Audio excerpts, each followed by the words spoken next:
कपड़ा धोना मेरा गुरूर है। तभी पति भी वहाँ आ जाता है। अभी अभी मैंने इसे सनी देओल की फिल्म दिखाई है, उसी के डायलॉग मार रही है माँ। अच्छा सुन, साफ साफ बता रही हूँ, पानी सुबह 4 से 6 और शाम को 10 से 12 आता है, समझी?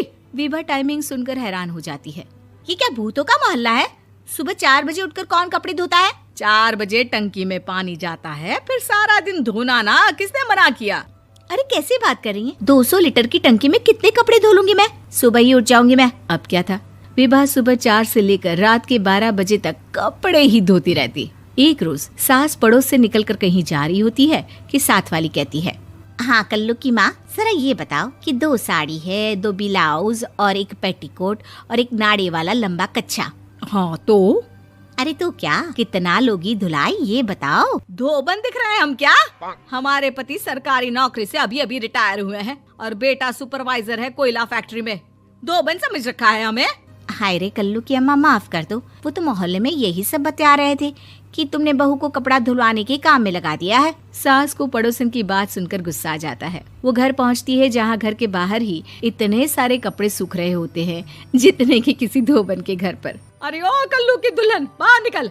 माँ जी यहीं आ जाओ, बाथरूम में चादर धो रहे हैं हम। अरे अभी हम धोते हैं, तुमको बाहर निकलो। ये आस पड़ोस वाले बोल रहे हैं कि हम बहू से कपड़े धुलवा कर उसे कपड़ा धोने वाली बना दिए हैं।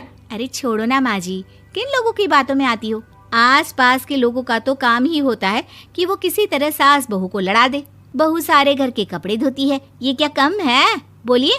सास को भी लग जाता है कि वो बहू का ये सनकीपन नहीं छुड़वा सकती, इससे अच्छा है कि खुद ही चुप हो जाए। एक रोज सास और बहू मंदिर जाते हैं, जहाँ सास की साड़ी वहाँ खड़ी भीख मांगने वाली से मिलती है। माँ जी क्या बात है, आपकी साड़ी उस भिखारन से कितनी मिल रही है ना? हाँ देखो तो दोनों की साड़ी मिल रही है। क्या बात है कल्लू की अम्मा, तुम खुद को तो अफसर की बीवी बताती हो और ऐसी सिंपल सी प्लेन साड़ी पहनकर घूमती हो। सिंपल और प्लेन नहीं है ये साड़ी। तो क्या सोने के धागे से फूल बने हैं? कुछ भी सासू माँ, कुछ भी। हाँ बने थे इस साड़ी में सोने के धागे से फूल। मेरे पति लेकर आए थे मद्रास से स्पेशली मेरे लिए 10,000 की। ताहे भाई साहब इस भिखारन के लिए भी सेम टू सेम साड़ी लेकर आए होंगे 10,000 की। सास उस वक्त कुछ नहीं कहती, लेकिन बहू के साथ घर आती है और अलमारी से एल्बम निकाल कर लाती है। ये साड़ी देख रही है, ये वही साड़ी है जिसे मैंने अभी पहना था। इस साड़ी में ये जो चमकदार फूल दिख रहे हैं ना, ये सोने के धागों से काटे गए हैं। लेकिन तू लोकल वॉशिंग मशीन ब्रश से घिस घिस कर सारे फूलों को निकाल कर साड़ी प्लेन कर दी। मुझे माफ कर दीजिए सासू माँ। और तो और, जब मैंने तुझे तेरी गलती के लिए कुछ नहीं कहा, लेकिन तूने तो सबके सामने मेरा मजाक ही बना दिया। क्यों? बहू को समझ में आ जाता है कि अब से उसका कपड़े धोना बंद।